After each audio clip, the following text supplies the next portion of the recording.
Hello green മീഡിയസിലേക്ക് സ്വാഗതം. തുടക്കം Jude Antony Joseph സംവിധാനം ചെയ്ത ചിത്രം വിസ്മയ മോഹൻലാലിൻ്റെ ആദ്യ ചിത്രം. മോഹൻലാലിൻ്റെ ഗംഭീര ക്യാമിയോ റോൾ അങ്ങനെ തുടങ്ങുന്നു. ആൻ്റണി പെരുമ്പാവൂരിൻ്റെ മകൻ, അദ്ദേഹത്തിൻ്റെ മികച്ച പ്രകടനം, ഇതെല്ലാം ഏറ്റവും ഹൈലൈറ്റായി നിൽക്കുകയാണ് ഈ ഒരു സിനിമയിൽ. ഇന്ന് സിനിമയ്ക്ക് മികച്ച പ്രതികരണം തന്നെയാണ് നമുക്ക് വന്നിരിക്കുന്നത്. എന്താണേലും സിനിമയുടെ ആദ്യ ദിന കളക്ഷനിലേക്ക് കടന്നു വരാം. അതിന് മുന്നോടിയെ ചാനൽ സബ്സ്ക്രൈബ് ചെയ്യുന്ന കാര്യം പരിഗണിക്കണമെന്ന് അഭ്യർത്ഥിക്കുകയാണ്.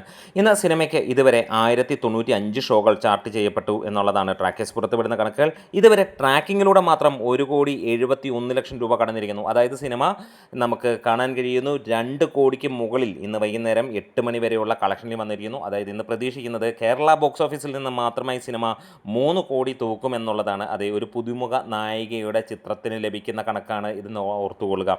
മികച്ച പ്രതികരണം തന്നെയാണ് സിനിമയ്ക്ക് വന്നിരിക്കുന്നത്. 1,00,000-ഓളം ആളുകൾ ടിക്കറ്റ് എടുത്തു എന്ന് ട്രാക്കേഴ്സ് പറയുന്നു. തിയേറ്റർ ഓക്യുപ്പൻസി ഏകദേശം 31% നിൽക്കുമ്പോൾ കേരളത്തിൽ നിന്ന് മാത്രം 3 കോടി നേടുമ്പോൾ ഈ ഒരു ചിത്രം വേൾഡ് വൈഡ് ആയിട്ട് നമ്മൾ പ്രതീക്ഷിക്കുന്നു ഏകദേശം 6 കോടി, 5.5-6 കോടിക്ക് മുകളിൽ നേടും എന്നുള്ളത്. എന്തായാലും ഒരു ഗംഭീര തുടക്കം തന്നെയാണ് വിസ്മയ മോഹൻലാലിന് ലഭിച്ചിരിക്കുന്നത്.